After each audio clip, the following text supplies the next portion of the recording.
গ্রামের একজন সহজ সরল দরিদ্র পরিবারের ছেলে শহরে চাকরি নিয়েছে। রাতের বেলায় বাড়ির মালিক বলছে, কালু রে, ওই যে উপরে যে লাইট জ্বলছে ওই লাইটটা একটু অফ কর রে কালু। কালু গ্রামের মানুষ, গ্রাম দেশে সে ল্যাম্প, হেরিকন, মোমবাতির সাথে তার সম্পর্ক। সে লম্বা একটা টুল নিয়ে লাইটে যে ফু মারে।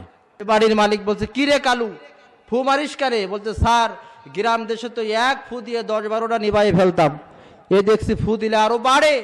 বাড়ির মালিক বলছে, কালু রে, এটিকে গ্রামের মিটমিট করে জ্বলে ওটা মোমবাতি হেরিকেনার ল্যাম্প পেয়েছিস বেটা? এটার নাম কারেন্ট, এটার নাম বিদ্যুৎ। এর একটা নির্দিষ্ট জায়গার সুইচ আছে, সুইচটা অফ কর।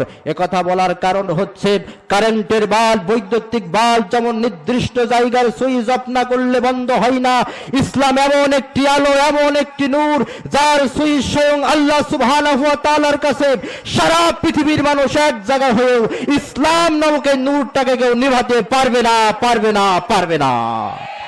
ইসলাম জিন্দা হতে হয়।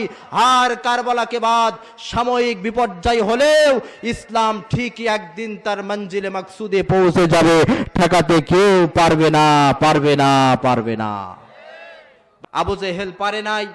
বদরের প্রান্তরে বালিশ ছাড়া বালুর উপরে আল্লাহ তাআলা তাকে শোয়াইয়ে দিয়েছেন।